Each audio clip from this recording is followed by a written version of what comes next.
Alhamdulillah. Wassalatu wassalamu ala Rasulillah.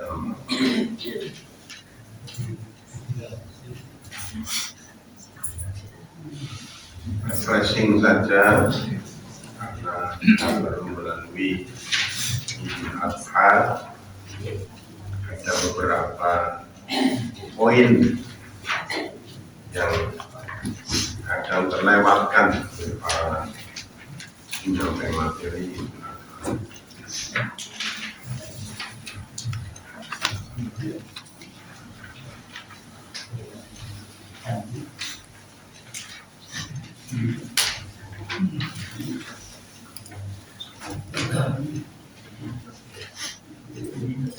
Tarikh atau sejarah Nabi Ibrahim dapat ditelusuri dari Al-Quran dan Al-Hadis. Tarikh Nabi Ibrahim dan Nabi Ismail sungguh bukan fiktif, bukan dongeng, bukan hayalan. Peninggalan tarikh Nabi Ibrahim, Nabi Ismail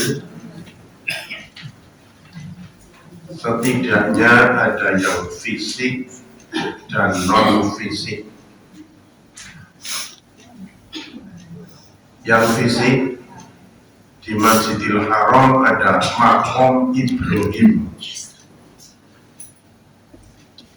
di mana Nabi Ibrahim berdiri waktu membangun Ka'bah. Maqam Ibrahim, tempat berdiri, bukan makam, di maqam. Nabi Ismail, jarak fisiknya Hijr Ismail, bangunan di luar Baitullah yang melingkar, termasuk bagian dari Ka'bah. Jadi kalau ada orang tawaf kok melewati Hijr Ismail, itu tawafnya tidak sah. Itu peninggalan fisik. Peninggalan non fisik kita sebut selalu dalam sholat. Sholawat tahiyat akhir, Allahumma sholli ala Muhammad wa ala ali Muhammad kama shallaita ala Ibrahim wa ala ali Ibrahim. Sholat saja menyebut Rasulullah dan Nabi Ibrahim. Di Masjidil Haram tempat sholatnya saja ada Maqam Ibrahim, ada Hijr Ismail. Itu sejarah.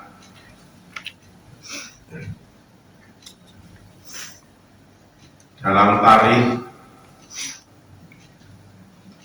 Nabi Ibrahim itu umurnya 195. 195. Dan Nabi Ismail itu 137, di atas 100 semua. Tingginya Nabi Ibrahim menurut tarikh itu 9 meter, jadi 3 lantai, 9 meter. Lebih tinggi lagi dalam tarikh Nabi Ibrahim itu, Nabi Adam itu tingginya 30 meter. Itu diukur dari makamnya Siti Hawa. Siti Hawa itu makamnya dimeteri dengan sekarang itu 30 meteran. Jadi sekelapa kira-kira. Wajar kalau ketemu Siti Hawa dan Nabi Adam di Jabal Rahmah karena tingginya 30 meter. Padahal dunia seluas ini penghuninya baru ada dua, Nabi Adam dan Siti. Nabi Nuh tingginya itu 18 meter, jadi 6 lantai.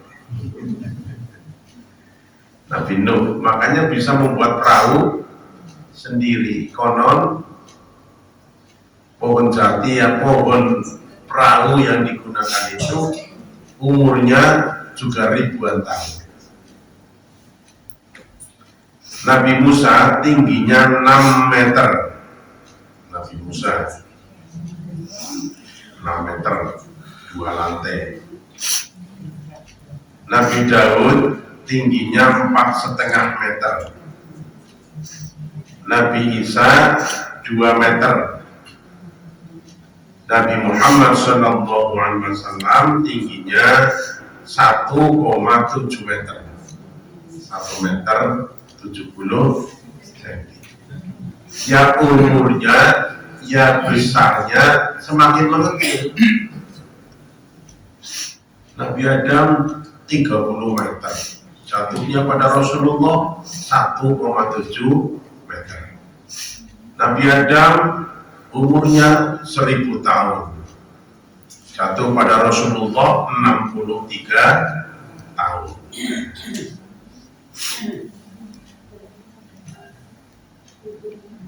Makanya umatnya Rasulullah itu umat yang terakhir. Jadi tidak semakin kecil lagi. Padahal selisihnya sudah 1448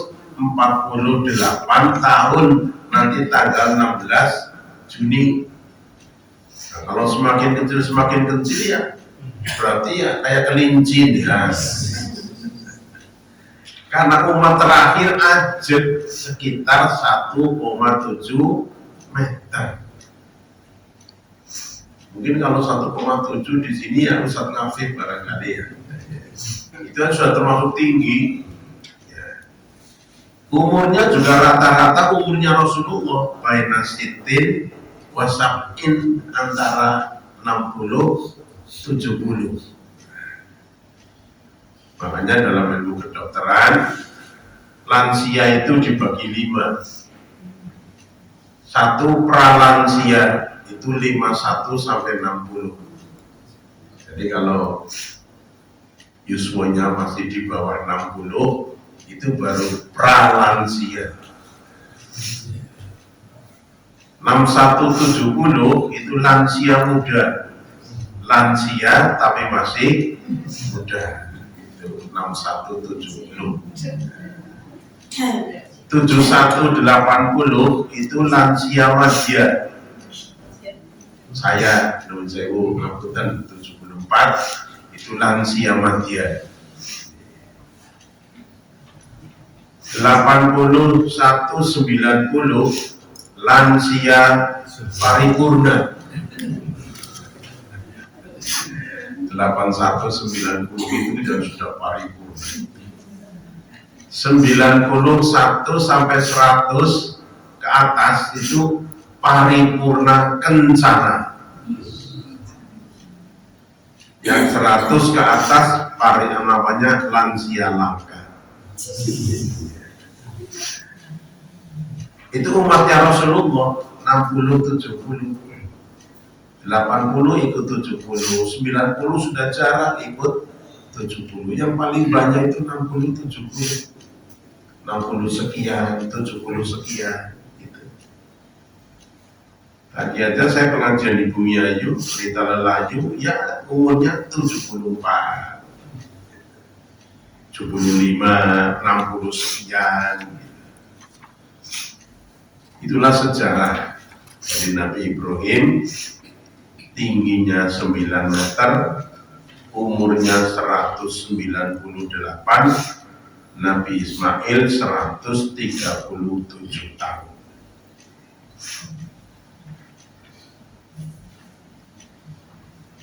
Dalam Al-Quran, tarikh sejarah itu nyata, bukan karangan, bukan fiktif, bukan dongeng.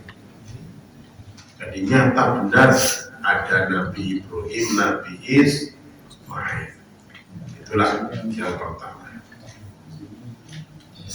Yang kedua, Nabi Ibrahim dan Nabi Ismail itu imannya teguh, tetap mengajak kaumnya untuk beribadah kepada Allah dan bertakwa. Jadi semua nabi itu tauhid. Semua nabi itu tauhid. Nabi Isa tauhid. Yang menjadikan Nabi Isa menjadi Tuhan itu kan bukan Nabi Isanya, umatnya yang menyelewengkan. Jadi kalau mau ditarik garis lurus, Nabi Ibrahim itu garis lurus dengan Rasulullah, tauhid. Garis lurus dengan para nabi. Maka umat Rasulullah yang Muslim itu garis lurus dengan Nabi Ibrahim. Adapun yang menyelewengkan ajaran Nabi Isa tidak lurus lagi dengan Nabi Ibrahim. Karena Nabi Ibrahim itu tauhid, la ilaha illallah. Itulah maka kita dalam sholat, Allahumma sholli ala Muhammad wa ala ali Muhammad kama shallaita ala Ibrahim wa ala ali Ibrahim. Kenapa menggunakan ali keluarga? Sebab Nabi Ibrahim itu melaksanakan perintah Allah bersama-sama. Jadi dalam ayat berikutnya tidak usah semua kami sebut. Perintah Nabi Ibrahim untuk menyembelih anaknya itu terlaksana karena komponen suami, komponen istri, komponen anak taat kepada Allah. Dalam bahasa kita kompak melaksanakan perintah Allah. Kalau dianalisa dari ilmu jiwa, Nabi Ibrahim diperintah menyembelih Nabi Ismail, siap. Nabi Ismail diperintah untuk disembelih, siap.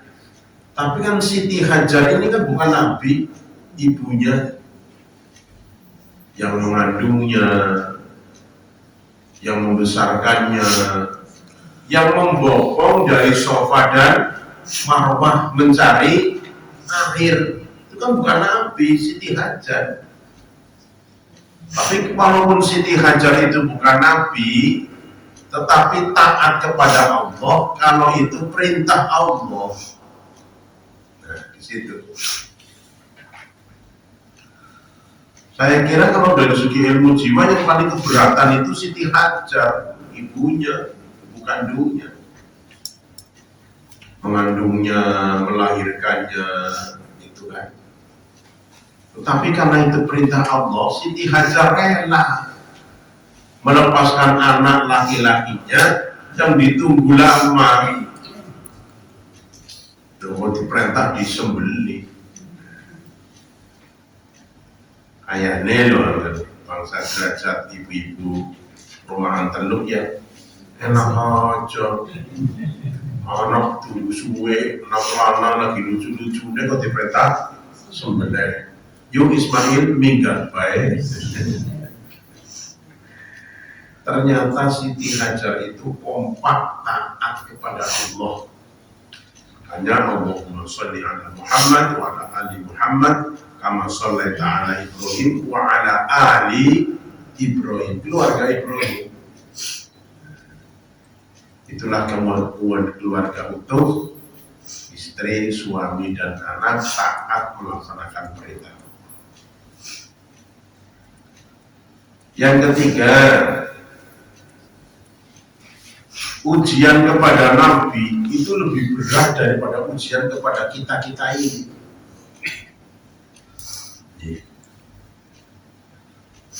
Nabi Musa ujiannya melawan raja Fir'aun. Nabi Musa tidak punya tentara, tidak punya senjata, tidak punya kekuasaan, melawan raja yang punya tentara, senjata, istana, dan kekuasaan. Tatkala Nabi Musa dikejar oleh Fir'aun dan pasukannya di tepi laut, ya pikirannya mati, sudah selesai. Pasukannya kecil, alat perangnya kecil, lemah. Tapi Allah menolong kepada hambanya yang taat di saat yang kritis. Nabi Ismail sudah merebah di tanah, pisaunya sudah nempel di leher. Pikiran Nabi Ibrahim mesti mati, tapi diganti dengan kibas. Coba, api sudah bulat-bulat bahasa kita, sudah menggelegar.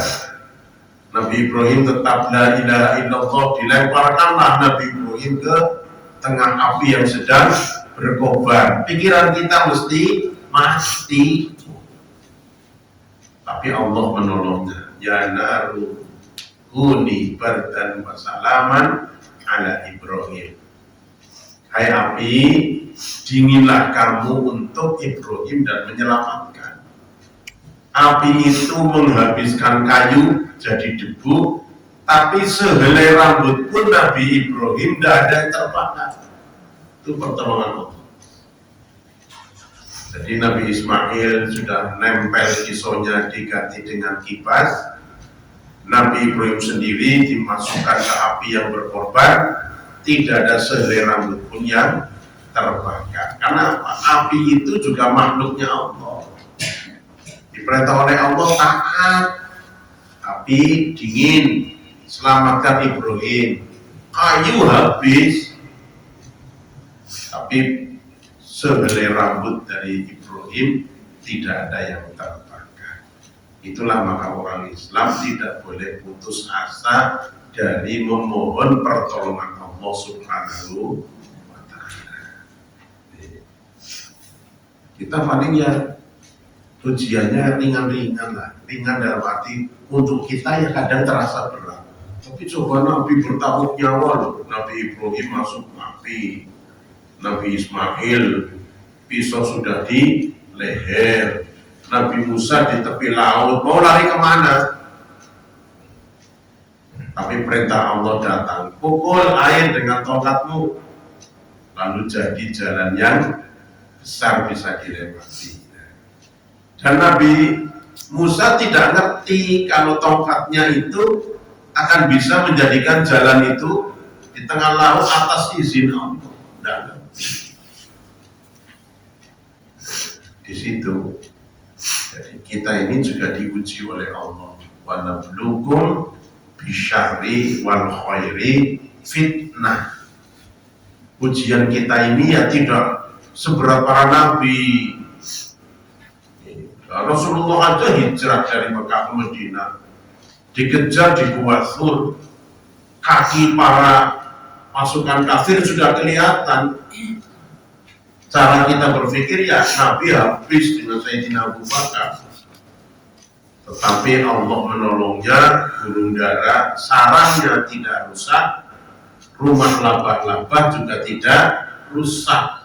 Maka orang kafir kesimpulannya, kalau memang ada orang masuk gua ini, pasti burungnya terbang. Kalau ia ada orang masuk ke gua ini, pasti rumah laba-laba itu rusak. Disitulah. Jadi kita tidak boleh putus asa dari rahmat Allah Subhanahu wa ta'ala. Sakitnya berobat, tetap berobat. Soal takdir Allah gitu. Ekonomi ikhtiar.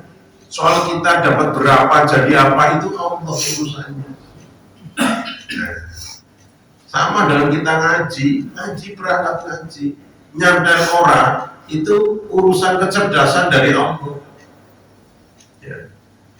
Jamaah 10 mesti lain-lain daya tangkapnya. Ada yang sekali nangkap teringat. Ada yang bolak-balik terus belum teringat, baru teringat yang kesekian. Apalagi kalau yang ngaji nuwun sewu bangsa panjenengan saya ini masa buku pensiunan lah. Nyantai angin, hilangnya. Makanya ngaji tua itu yang telaten. Ya gurunya yang muridnya nuwun sewu. Ya jadi doa wis hafal tambahi doa siji maling sini ngarep ya. Bisa hafal loro-loro neng ngamalane kleru. Dan lebu wese kok bismika Allahumma ahya wa bismika Allahumma. Dinten ini semua jure turun wes. Untungnya turun. Inilah yang namanya kita tidak boleh putus asa berharap Allah menolong kita yang tidak tahu pertolongannya kapan, bentuknya apa. Minta rezeki yang berkah, melimpah, tapi aja saja itu jangan mengira Allah sudah mengabulkan doa kita. Nah setahun sehat tidak sakit, mungkin itu gantinya doa minta rezeki itu. Kita mintanya umumnya kan duit, iya, dan sehat. Duitnya kok aja saja, kekayaan tidak melimpah biasa aja, tapi setahun itu sehat. Nah kita mengira mesti doa saya belum dikabulkan, Allah menggantinya dengan sehat, karena sehat lebih mahal dari harta, ya kan? Dan saya lupa ibu, jangan pilih putih suki meriang kali melarat sehat. Ya mesti ini ya sehat duitnya, pakai tunggal deh. Tapi itu juga diminta kepada Allah. Allahumma inni as'aluka al-huda wal tuqa wal afafa wal ghina. Ya Allah, aku mohon diantaranya kesejahteraan dan kekayaan. Untuk apa? Untuk ibadah. Ujian kulo kali jenengan itu enteng saja. Enteng itu dalam arti ya tidak seberat para nabi. Paling krimis, ya krimis. Arab makan dulu kita obros krimis. Para sida jamaah pak, orang lah buat baik hujan. Bahkan punya payung tidak jauh. Ya. Itu yang namanya ujian. Dan konon ujian kekayaan lebih berat dari ujian kemiskinan. Konon, Allah. Nuwun sewu ngapunten, surga besok yang banyak itu isinya pertama itu orang-orang miskin yang sabar. Miskin sing judi akeh. Miskin yang sabar, yang taat. Karena pertanyaannya sedikit, ya kan? Orang miskin kan gak ditanya hartamu untuk apa, jawabannya kan untuk BPO rokok. Nah, kalau rokok, tapi dalam Islam tidak boleh kita jadi orang miskin. Dalam arti perintahnya mengandung jadi orang cukup. Perintah zakat, perintah cukup. Perintah infak sedekah, perintah cukup. Perintah haji, perintah cukup. Perintah umroh, perintah cukup. Perintah menyantuni fakir miskin itu apa, perintah cukup, tapi cukup. Jadi tidak mengikuti gaya, tapi mengikuti kebutuhan. Rasulullah buka puasanya dengan kurma, bilangan ganjil, minum air zam-zam, sudah selesai. Si maraknya bingung kan kudu anak kono, kudu anak oseng-oseng, ayam goreng lah itu yang namanya gaya. Mudah-mudahan diuji pahit juga lulus, diuji manis juga lulus. Wa nabluhum bisyarri wal khairi fitnah. Siapa tahu orang yang diberi sakit itu lulus. Ya, kita jangan sebut loh. Nabi Ayub lulus itu diberi sakit. Ya. Sampai dikeluarkan oleh masyarakat desanya hanya dengan Siti Rahmah istrinya, lulus. Maka pertolongan Allah, hentakkanlah kakimu ke tanah, keluar air yang bisa diminum dan untuk mandi. Nabi Ayub juga tidak mengira kalau di bawah kakinya itu akan mengeluarkan air yang deras. Di situ. Jadi kalau lihat pertolongan Allah itu saatnya kadang-kadang tepat pada yang kritis, tetapi tentu teguh, sabar, ibadah, tawakal, ikhtiar. Yang keempat, ternyata Nabi Ibrahim itu mencintai wilayah dan penduduk. Nih, surat Ibrahim ayat 35. Wa qala Ibrahim rabbi ij'al hadzal balada aminan. Jadikan negeri ini negeri yang aman. Jadi Mekah, Masjidil Haram itu negeri yang aman. Wajibni wa bani an na'budal asnam, tapi juga tidak lalu menjadi umatnya, keturunannya musyrik. Sebenarnya kalau lihat dari Al-Quran, kebutuhan pokok manusia itu hanya dua. At'amahum min ju' wa amanahum min khauf. Sajane angger wis wareg aman sudah. Ya. Ini Promontor kan aman. Orangnya kenyang-kenyang mungkin sudah tercukupi kebutuhan dasarnya, makanya adem. Nah, cara hibrid ganti lihat mawar biru, mangan waret bisa turu. Nah, itu mawar biru. Syukur seroja, sehat rohani dan jasmani. Jadi kalau pemerintah nuwun sewu ini, sajane tugasnya loro, rakyat waret karo rakyat aman. Sudah at'amahum min ju' wa amanahum min khauf. Sepeda motor nang teras aman, yang punya rumah kenyang. Tapi kalau rakyat lapar, tidak aman, itu berarti negara tidak sejahtera, rakyat tidak sejahtera.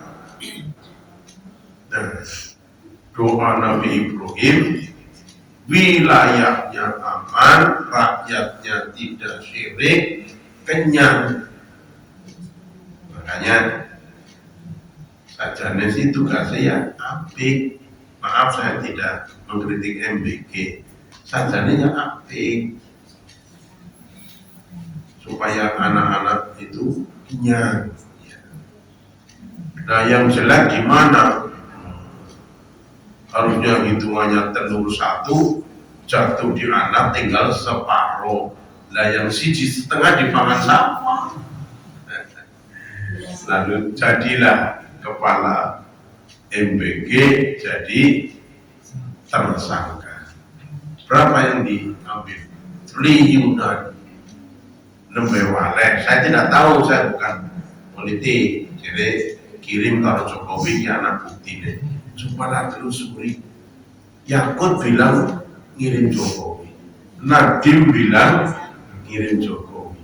Ini ketua kepala MBG ngirim dan triliunan. Setriliun itu kan 1000 miliar. Masya Allah. 1 miliar kok ada 1000. Coba jangan bayangkan itu 1000 miliar. Ngapunten sangat ya, saya jujur lah. Saya belum pernah kok nyentuh duit 1 miliar di turun tahun. 1 juta saya akui sudah pernah. Tapi 1 miliar itu terus. Nah ini 1 triliun itu 1000 miliar. Dong kirim kok 2000 miliar. Pendelain nanti. Itu saja tetap kurang. Karena tidak bersyukur pada Allah Subhanahu. Yang kelima, pertolongan Allah terhadap hambanya yang taat. Qulna ya naru kuni bardan wa salaman ala Ibrahim. Nabi Yusuf dicemplungkan ke sumur ya, oleh kakaknya. Kembali, seandainya sumur itu tidak dilalui oleh saudagar, ya mati sudah Nabi Yusuf. Tapi Allah memberi pertolongan. Dilalah ada saudagar pedagang melewati sumur itu, dan dilalah ngelak. Nah gitu. Yang ngelak kudanya, yang ngelak orangnya. Nimba. Dan karena Yusuf bahasa kita tangring di sebuah bongkahan batu, timba itu diraihnya, kemudian dia gandul. Dilalah Nabi Yusuf itu gagah. Jadi walaupun orang yang narik air itu wujudnya jadi tidak dapat air, dapatnya orang, gembira iya, dapat anakku gagah sekali.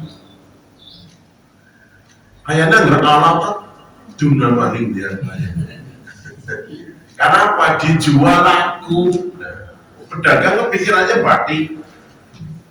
Jadi bukan lagi saya pelihara, bukan. Ini saya jual ada harganya karena gagah. Itu. Jadi Allah menolong hambanya kadang-kadang dari hal-hal yang tidak terduga.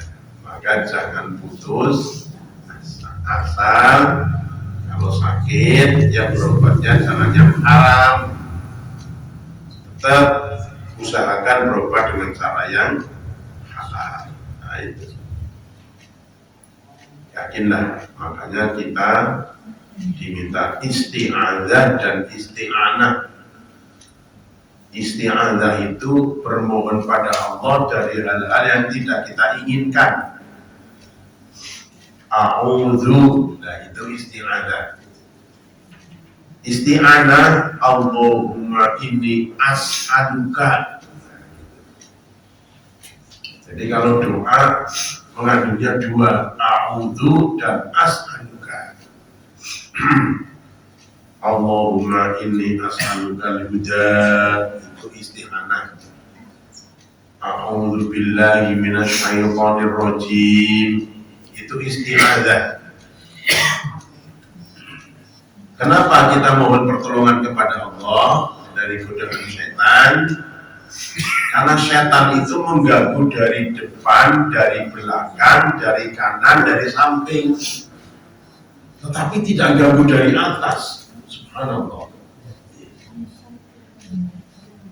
Jadi mulai pun yang wonten tiyang kleru, kepleset, salah, itu jangan tekuk tangan. Betapa beratnya godaan setan dari depan, dari belakang, dari kanan, dari kiri, tapi tidak dari atas. Kenapa? Atas itu ruang pertolongan Allah.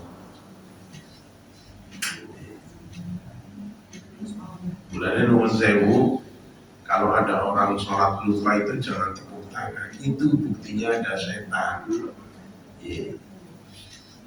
Kulo anggarkan ngacung, sinten sing sholat asar tahu kelalen, kulo ngacung. Saestu sholat asar dewekan, wis papat, bingung. Kita lho apa ya. Ini aja kesuwen telu atau telu, segera kurangi, ambil bilangan yang terkecil telu. Kemudian sebelum salam sujud sahwi. Kelalen malih butuh sujud sahwi, boleh sujud sahwi setelah salam. Jadi sujud sahwi mau kelalen. Nah itu. Jadi a'udzu billahi minasy syaithanir rajim. Sungguh-sungguh itu.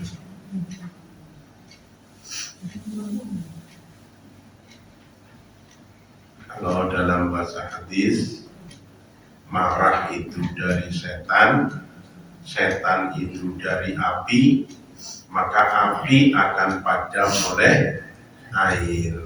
Makanya orang yang sedang marah sebaiknya berwudu, insya Allah mengurangi.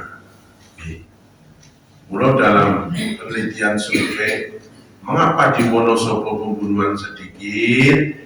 Karena hawa airnya melimpah, dingin. Di Wonosobo niku pembunuhan kecil, karena wilayahnya dingin. Jengkel mantram-mantram metu latar sritit atis mlebu maning. Ora sida tukaran. Tapi konon wilayah yang jarang ada pembunuhan ngerasani itu merupakan tumbuh subur. Jadi Wonosobo niku kerasa ngerasani. Tapi kalau Medan, Surabaya, Jakarta ngerasaninya tidak, tapi yang banyak membunuh. Kalau orang marah udah akan ngerasani langsung. Makanya kalau sedang teratam jengkel, segera lari keran. Rakyat kruyuk.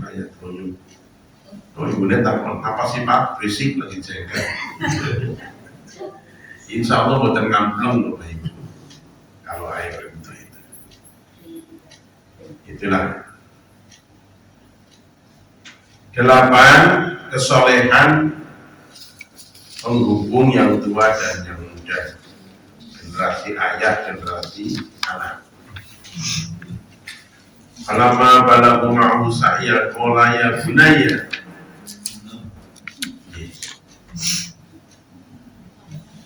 Nabi Ismail ya taat, Nabi Ibrahim ya taat, dua-duanya taat. Didukung oleh Siti Hajar ya taat.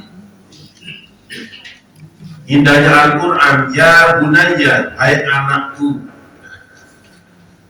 Loh kok tidak panggil ya Ismail? Oh namanya Ismail. Kalau yang panggil Ismail, siapapun boleh panggil. Dengan Pak Aram udah mulo Pak Kifni, cinta mawar Pak. Tapi tidak boleh panggil anakku, bapak saya bukan panjenengan. Nah di situ. Indahnya Al-Quran, hai anakku, berarti sing ngundang ramane, sing diundang putrane. Nah, jenengan itu. Sekali-kali hai anakku gitu. Apa yang disampaikan? Saya bermimpi menyembelihmu. Apa selanjutnya? Pandur mada taruh. Gimana pendapatmu? Artinya walaupun iya itu perintah Allah Nabi Ibrahim, karena yang disuruh menyembelih yang disembelih Ismail, Nabi Ismailnya ditanya, bagaimana pendapatmu? Saya mimpi menyembelihmu 3 kali berturut-turut, 3 berubah mimpinya. Itu mujizat wahyu. Nah, anaknya jawab, ya abatif al, hai bapakku. Karena yang dipanggil bapak oleh Nabi Ismail ya ayah kandungnya yang DNA-nya sama. Tidak panggil bapaknya dengan namanya. Apa?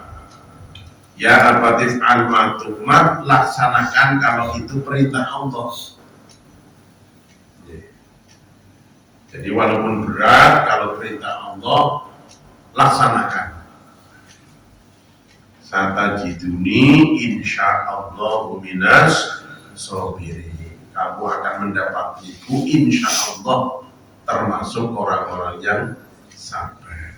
Itu Nabi saja pakai insya. Jadi kita pada hal-hal yang tidak pasti jangan mengatakan pasti. Nun sewu ngapunten sangat pasti menang sombong.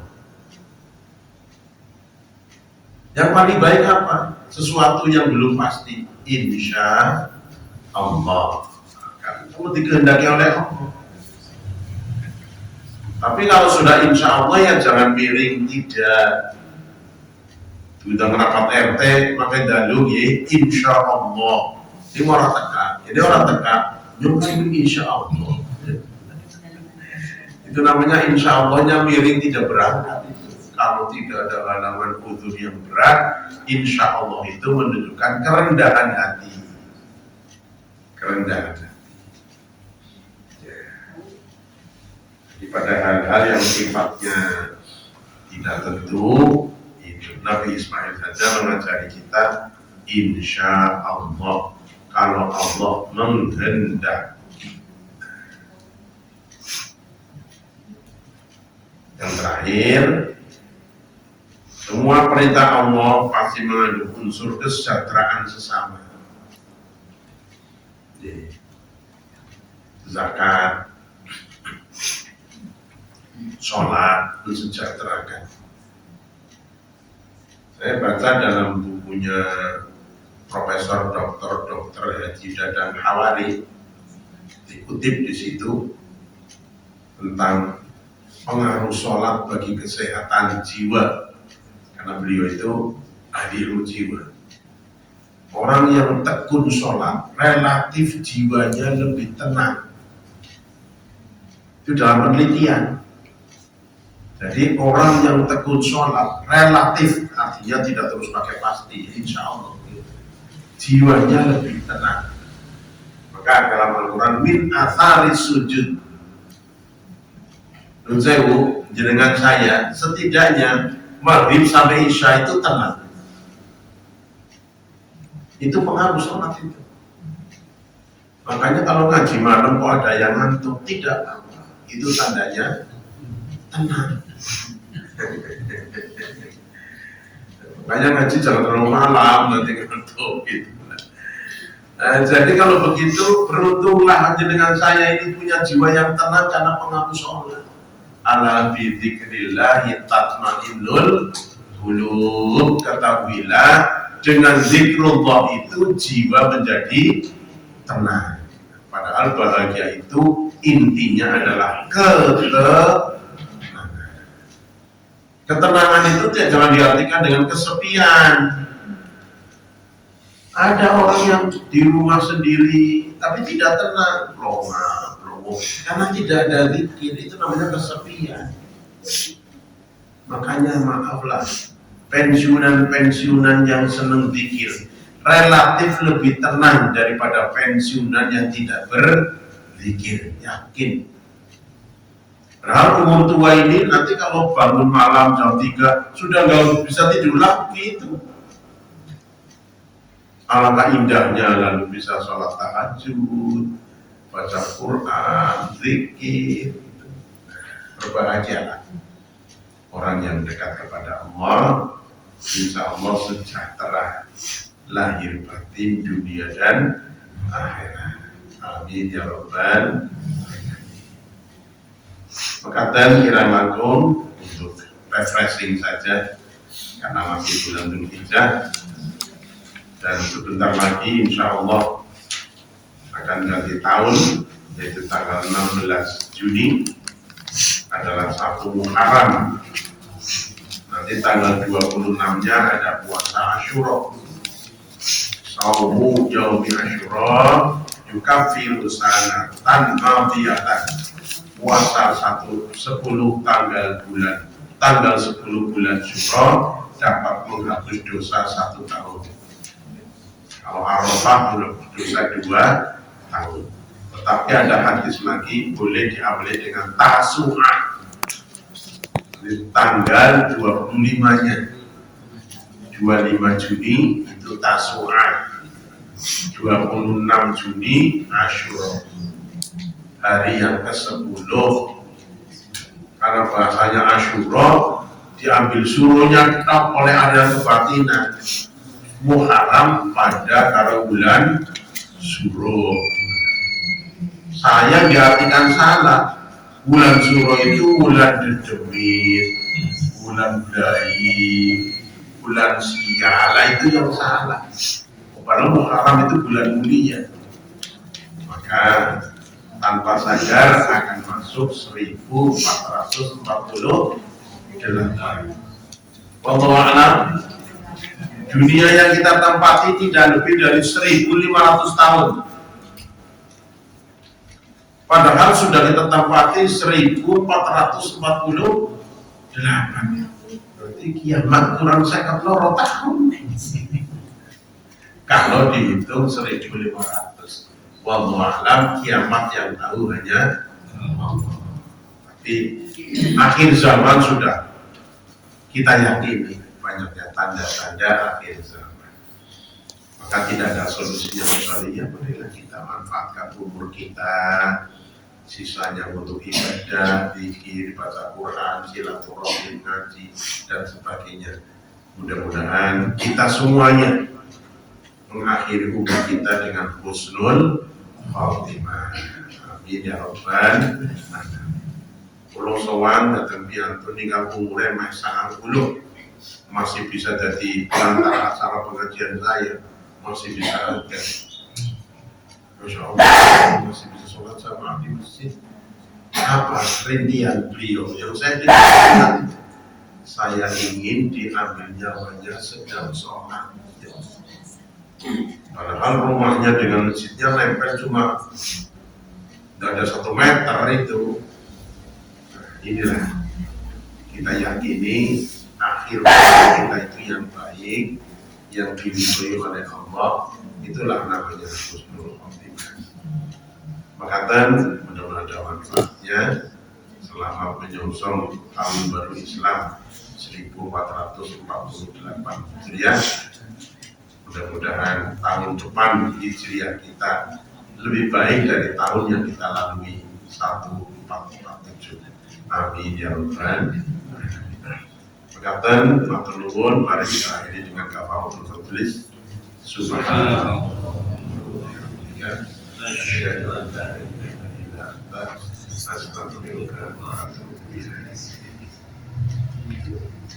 Pengajian yang pada maghrib itu Nurul Huda sini sama Pancar Kembar sama Nur Hidayah Pancar Kembar sama Fatimatul Zahronoto yang pada maghrib sampai Isya. Anur Tanjung depan rumah saya itu yang banyaknya pada maghrib. Monggo yang sempat-sempat jawaban jabil tangga tafarok keluarga suami istri, manfaatkan dari siapapun materi apapun.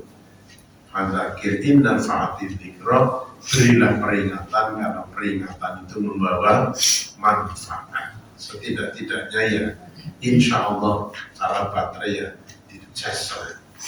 Insya Allah iman kita semakin kuat mudah-mudahan. Makatan kirana Assalamualaikum warahmatullahi wabarakatuh.